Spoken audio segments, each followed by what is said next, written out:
Leon, an unspeakable and heartbreaking tragedy. Those were the words from Charleston Mayor Joseph Riley Jr. after a gunman killed 9 people in one of the nation's oldest African-American churches. Now, that shooting at the Emmanuel AME Zion Church is being called a hate crime.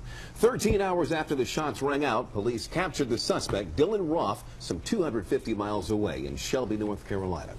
To learn more about Roth, we traveled to his hometown of Lexington, South Carolina. ABC 7's Brad Bell is live in that community with what he's found. Brad? Yeah, well, this is the home right back here where Dylan Roth was living. Looking at the outside, there is no sign of any sort of an issue.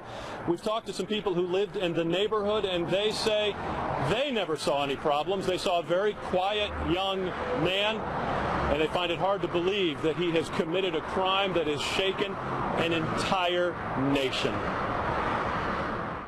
The all-out hunt for the man wanted for carrying out the worst mass murder in South Carolina history ended late this morning with a routine traffic stop 250 miles away. That terrible human being who would go into a place of worship and people were praying and kill them is now in custody. The suspect, 21-year-old Dylan Roth, according to witnesses, last night walked into historic Emmanuel AME Church in Charleston during a prayer service. Police say the suspect sat with members of the predominantly black congregation for 1 hour before finally standing up and opening fire, killing 9 people, including the church's pastor, South Carolina State Senator Clementa Pinckney. Senator Pinckney was the moral conscience of the General Assembly. Police say on his way out of the church, the gunman reportedly told one woman he would let her live so she could tell people what he did. We woke up today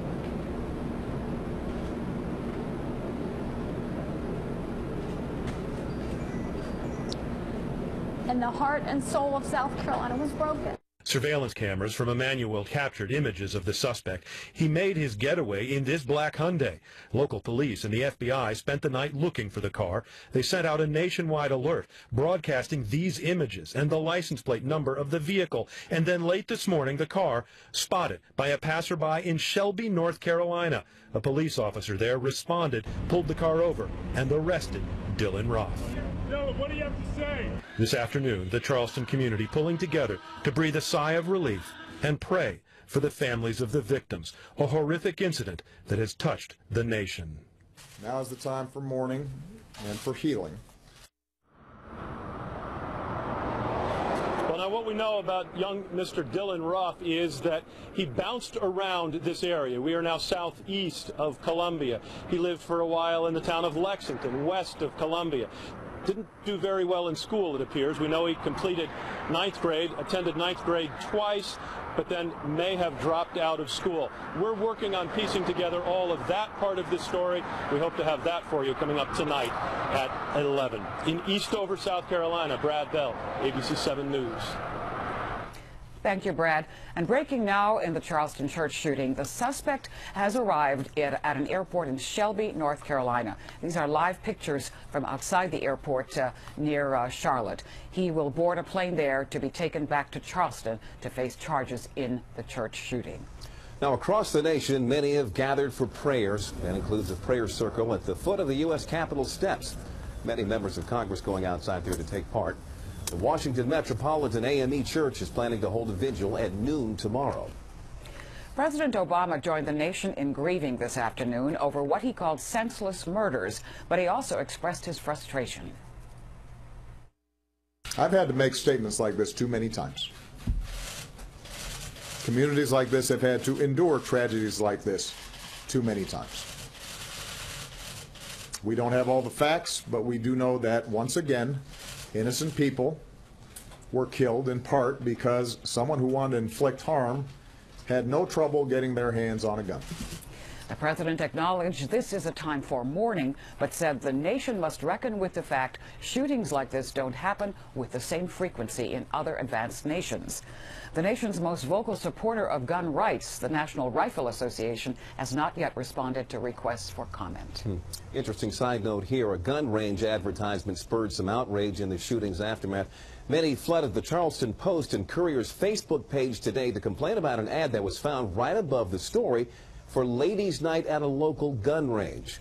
The newspaper responded to one person's complaint with a brief statement saying, in part here, the sticky note attached to some home delivery newspapers is a deeply regrettable coincidence.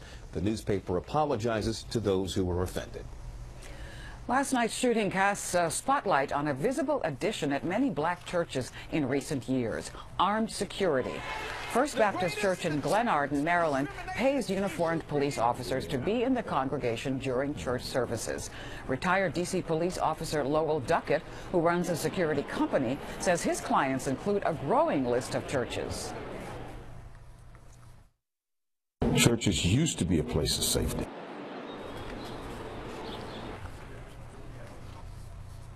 Metropolitan AME Church in Northwest Washington tells ABC 7 it posts contracted security guards at almost every meeting.